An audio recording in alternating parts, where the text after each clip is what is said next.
That is one, and another one is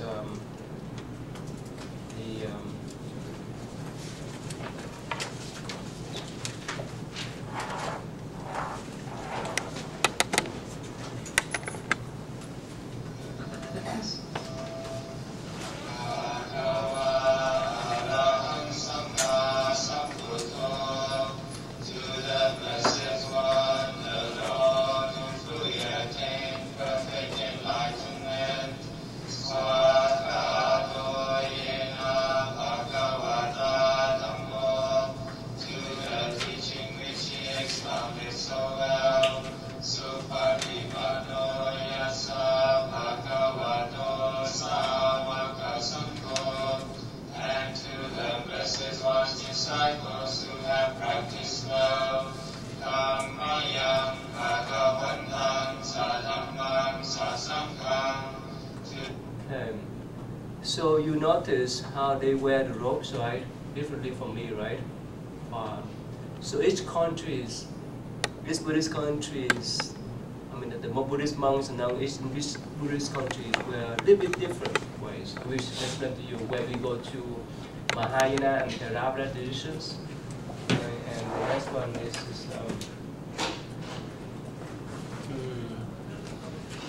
this is young monk.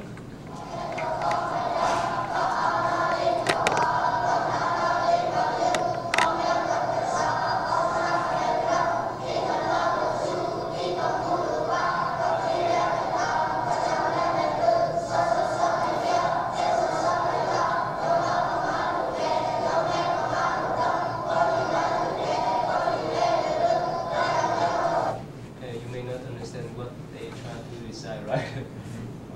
Okay, this one is this is a little monk. It's in Vietnam. This little monk.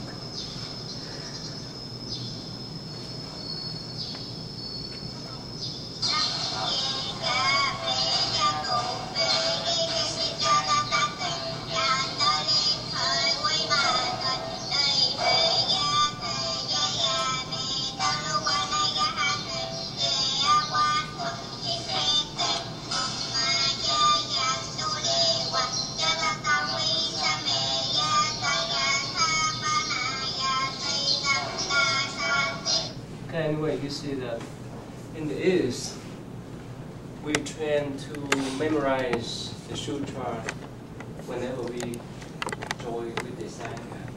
And even the lay people too, they memorize some but not much like the monks and nuns. So the reason why the oral tradition has been kept for us more than 500 years by this kind of oral traditions.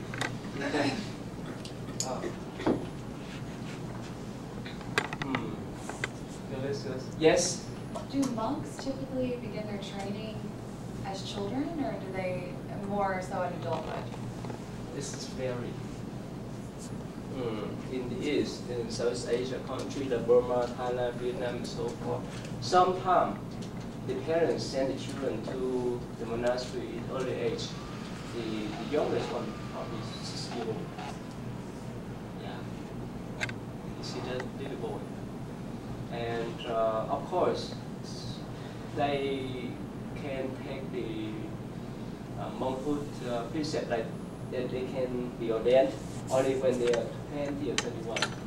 That official age. Before that, they're still young to take the monk precept. So it's very. You see that in every Buddhist traditions, in the West tradition, in the Buddhist journey, so forth, we have a lot of young monks like you. Yes? Do you ever have young monks that are like 20, 20, 21, 22 that decide later on in life that they don't want to continue to live like the life? This happened to my followers last few years. In 2003, we have first novice ordinations for novice. And they stayed with me for only a few years, and after that they went back. It's normal. This is their choice. Of course, at first they came with their mothers, and they, of course, they enjoy to live and practice as the Buddhist novice at a monastery, but sometimes it's still hard for them, especially when they brought to the school. It's still tough for them, especially whenever they have PE. Or they cannot run around like other children. So it's still tough for them. Yeah. So anyways, this depends, especially in this kind of environment. But if it is, it's just acceptable. It's much easier. It's not productive. And environment for them. I support you. Okay, let's go back then. Okay, now let's go back to Pali Tipitaka. And you understand, right? You understand, see that why this type of oral traditions we kept for 1,000 years through memorization. I told you that in the past, some monks specialize in meditation, some monks specialize in teaching, some monks specialize in memorizing the sutra. So that's just that's what they specialize in. Like dynamic kind of field. Some people like to work on that field. Okay. Says okay. What do you have now? The Pali Tipitaka Yes. is also known as Pali Canon, Yes. and Tipitaka, it means 3 baskets. It's the doctrinal foundation for Theravada Buddhism, and it's in the Pali language. The 3 divisions are known as Vinaya Tipitaka, Sutta Pitaka, and I'm not sure how to say the other. Okay. Pitaka. And the Vinaya Tipitaka is for discipline, and it's the everyday rules for monks and nuns, according to Buddha. And the Sutta Pitaka is the discourses of Buddha and his disciples, the stories. And the Abhidhamma Pitaka, is that how you say it? Are the reworkings of the teachings from the Sutta Pitaka. And there are versions found in Burma, Sri Lanka, Thailand, Cambodia, and Laos, and they're all very similar. They just vary grammatically. Yeah. So this is one. I'm sorry. Let me go down so you can see clearly. This is just introduction for you to understand briefly about the Tika. Tip is just mean three baskets. Remember we started last time, right? Yeah, the first one is Sutta. It's not 5 collection. This according to the Pali. This one is Pali traditions, and in the Mahayana or Sanskrit tradition, this is what is large, much larger. We have Pali, and we have Sanskrit. Bracket.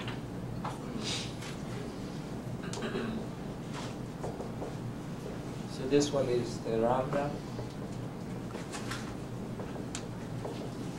This one is Mahayana.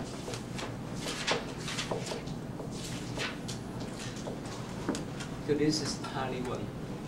And remember I told you about the Pali Test Society, the British scholar who initiated that society to translate this Tipitaka into English. I think they all finished all.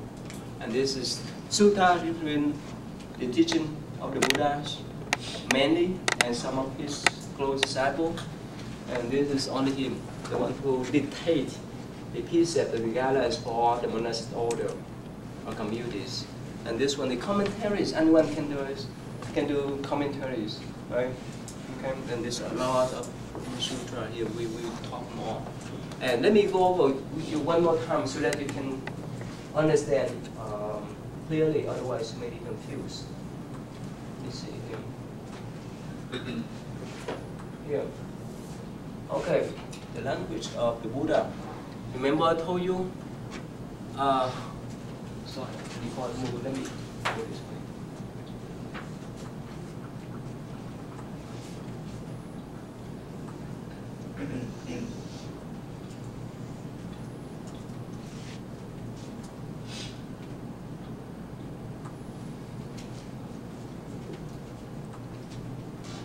Okay, here. Remember, I told you this, the Buddha spoke Magadha, they some say Magadha, but Magadhi language, a local language. I think it's better. pull it up for myself. Okay, and of course, according to some scholar, he knew how to speak the local dialect too. But mainly they say that he spoke Magadhi. And Magadhi's, remember, okay, let me go back one more time. And the Sanskrit, you see here, the Sanskrit is this language for the elites, for the high class people. And this one, they say that these two monks, they approach and complain to the Buddha. Buddha, many monks, they spoke the dialects. They corrupt the Buddha teaching. So could we talk your teaching in Sanskrit only? He would say, no way. Just let them speak whatever language they want to. So this is the next passage here. And again, the Pali is related to here, the Magadhi language. The Pali is like the dialect at that times. The common language for the language for common people, not for the elite, not for high class people. You understand that? So again, so the Sanskrit is for the high class, for the elite people, but the Pali is for common people. Make sense now? Because it belongs to Magadhi language here. That's we have that two canyon here. Is it clear now? Right? And up to now, the Theravada tradition, they use this language, an official language, for them to recite and memorize the sutra. You see, the young monks, the little monks and novices, they recite this kind of Pali language. Okay. Okay. So.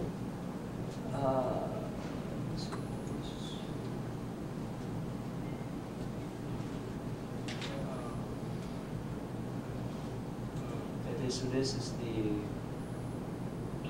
local. Okay, let's just move on. So again, that's like this has been last time. Okay, how about number 2, Taylor? You have this here?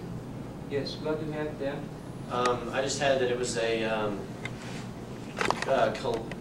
collection of writings from China, Korea, and Vietnam that were Buddhist writings that were deemed canonical. And I found an interesting note that it meant that it means Da Zhang Jing, which is Great Treasury of Sutras, and it includes the Agama, Vinaya,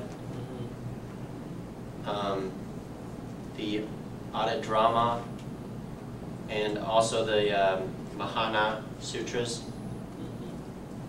And it was originally translated in classical Chinese, but there are various versions such as the Fang Shang Stone Sutras and the Tashiro Tripika. Okay, that's good. Let me, about,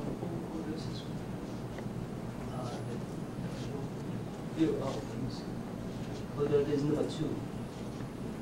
Oh, you? So what you have there? I basically found the same stuff, but I did more on the Mahayana Sutras, because I found out that they're mostly only in China and Tibet, and they're more devotional, and they talk about how to be more of a strict bodhisattva, and how to live a monastic life out in the wilderness, and basically all I found that was different. Yeah, basically, let's say the, let's see here. Okay, the Chinese,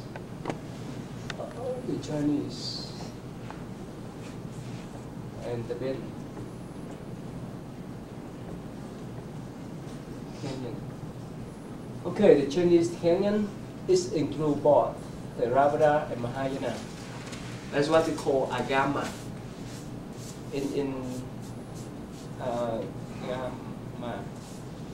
It's similar to Nikaya or Jipitaka. Anyway, so here Yeah, that called Jiajian is include up to now it's contain 53 volumes, contain this much, more than 2,000 texts, and this one of them. I had the whole set, 55 of them at my monastery. This one here. That's one text? Only one. I have another 54. And they're all in Chinese? All Chinese. You read Chinese? Yeah. Oh. Otherwise, I cannot do my dissertation. Yeah. You have to learn. You have to know at least one language, like one language, before you do the dissertation. If you don't understand this. Right. What's the name of that one? What we call Dajianqin, that's in the Red Scripture Store.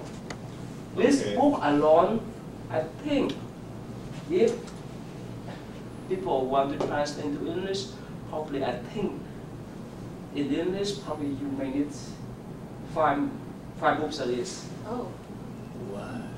wow. And it's in classical Chinese. It's not in modern Chinese. So you can say, in less words, you can say the meaning of something 5 times greater in English. Depend in classical Chinese, there's a lot of meanings in one sentence. You have to understand. Yeah. So are these texts not available like in English or like you said you're from You have Vietnam? some. Remember I told you? Let me show you back. Let me show you here. You can pass around while it's heavy. Yeah, you can pass. Yeah, here.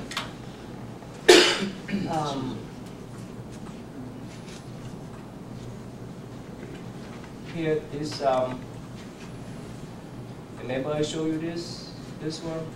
This is online text, remember? Right? So I can cut like, for example, this few word here and paste on here, and you would find, I could find this is on the spot. Instead of turn page by page. See that? It's pretty quick. Right?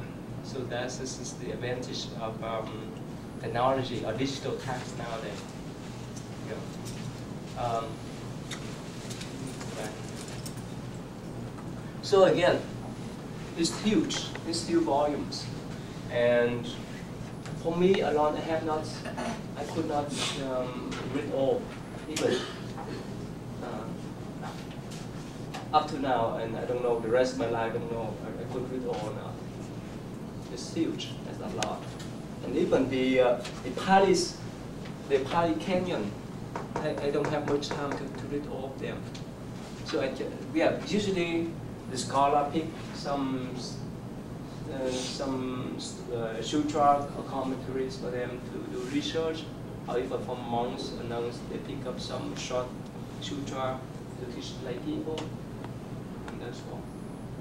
Unless they really specialize in the canyon, they could read, I don't know, probably all, but it's a lot. It's a huge library for you to read all kind of material, all kind of subjects. Buddhist cosmology, Buddhist psychology, and so forth. It's all kind of subject we talk about. So this is the more recent one. That's one that contains 55 volumes, and this one here. And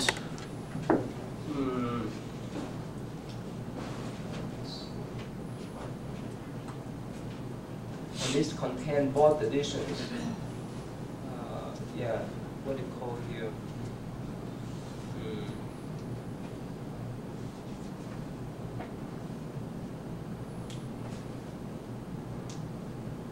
That's what we call agama here. Agama is related to Pali, another word of the Pali canyon. Yeah, it's huge. And plus, in every, let me see, in every traditions, we have Trivakas, and remember Tipitaka, the Buddha teaching, Sutra, the Vinaya, that means the monastic rules and regulations. The last one, the commentaries, that's all. But this is in this type of huge volumes.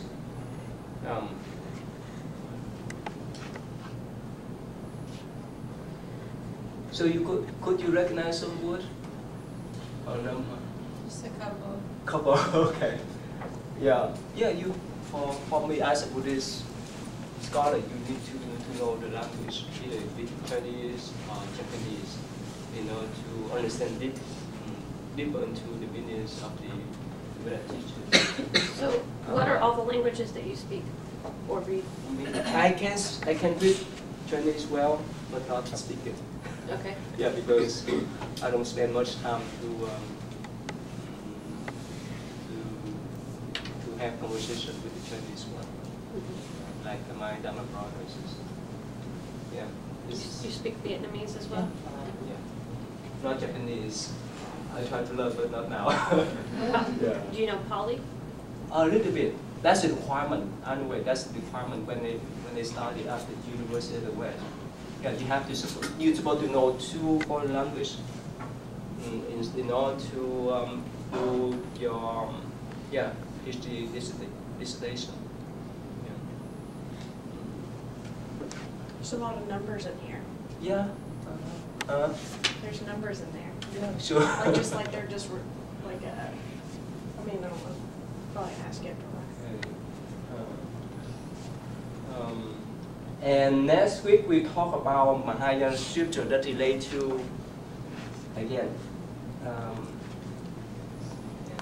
the emptiness idea. Okay. That's what you asked me before.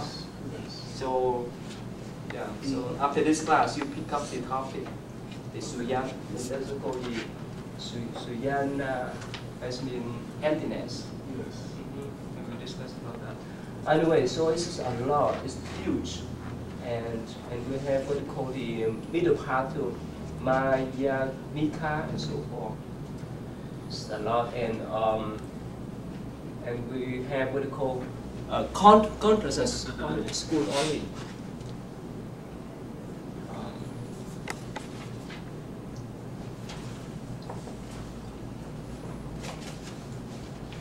Only school. So this talk about Buddhist psychology. Talk about the mind, how the mind functioning, and we talk more. Okay. So anyway, so for the Chinese canyon it includes all this information, all these canyons, the Pali and Sanskrit. But start actually. Let me go back one more time.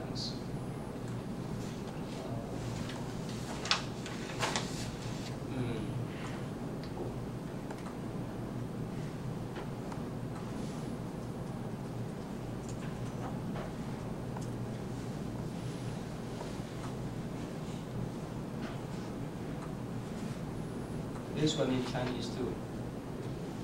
You don't understand. You recognize the number, but not the word. It's okay. Now here, let me go down this one. So I need to use the screen. Okay, here, see that? So, remember during the time of Ashoka, he sent the missionary groups to different countries, and I told you that in China there's some Buddhist monasteries that has the name of Ashoka. Remember I told you that? So probably Buddhism spread to China during the 3rd century BCE. But officially, according to many scholars, they say that Buddhism spread to China between the 1st and 2nd century BCE. And starting from that time until this time, until the 10th century, we finish up to translate all the Buddhist canyon from Sanskrit, or even from Pali into Chinese language for 1,000 years, for 10 decades, yeah, for 1,000 years. This is the first official books or canyons they compile, and later on throughout many centuries, we come down to that version, the 55 volumes that contain more than 2,000 texts. Yeah. And this is require a lot of effort from especially the monastic communities. Remember I told you the story that the monk who cut out his thigh and put the sutra inside that so that he could bring to China. Few years ago, actually when he was young, actually when he was layman, I heard a story that there's a Chinese and Vietnamese monk. He uses blood to write the sutra. Could you imagine that?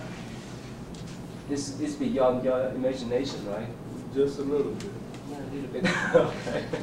That's shows how dedicated to the tradition. I think in all traditions, we have some people who really dedicate for the faith, right? In any tradition, in Christianity, Muslim, and so forth, it's common, it's normal, right? So they really devote their life for the traditions. And for me, I have not seen his handwriting, but I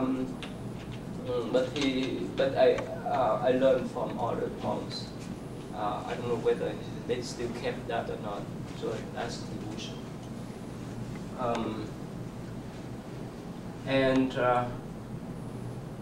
One more thing I want to mention too. When I think I don't know whether I mentioned yet. When we escaped from Vietnam, you know, after the war, I've seen many people. They carry with them the Buddhist sutra in Vietnamese, and when they got to the camp, because there's no printer, so they have to copy by hand. And some volumes, we have some people who copy these kind of volumes in Vietnamese. Yes. So are most people in Vietnam, are they predominantly Buddhist? Yeah, most of them. Up to now is about 80%. Yeah. So you see, that shows dedication, and that's how the tradition has been kept for many years, 1,000 years. Yeah. Okay, so let's just move on. One more. It's too many things for me to remember. Okay, so since after they finished the first canyon, so after they finished the first compilation of the Buddhist canyon in Chinese, and throughout many centuries, throughout many decades, many Centuries. throughout the periods, many periods, the emperors, the Chinese emperors, use this kind of Chinese traditional canyons as the way how to create marriage. Remember I told you, right? So they send if they are Buddhists, if the emperors were Buddhists, they would make copies of this canyon and send to most of the monasteries around in China, or they send to different countries like they gift, like to Japan, Vietnam, Korea, and so forth. The reason why, remember we talked about the printing block, the wood printing block. Remember, that's one the gift from the Chinese emperor. And when people write the canyon or the sutra, it's a way for them to create the marriage. You understand now? Marriage. The marriage, the blessing. Oh. That's a way. That's a way for them to create the marriage, a blessing. Okay. So. Yeah. Okay. Let's move on. The next one here. Okay, Tibetan. What do you have? Well, the Tibetan Tripitaka is basically the third part. You have the Pali, the Chinese, and the Tibetan, and it just refers to the religious text of Tibet.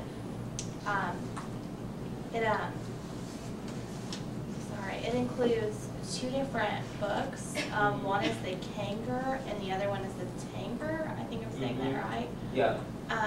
And both of those texts contain over 5,250 religious texts translated from different Asian languages to Tibetan.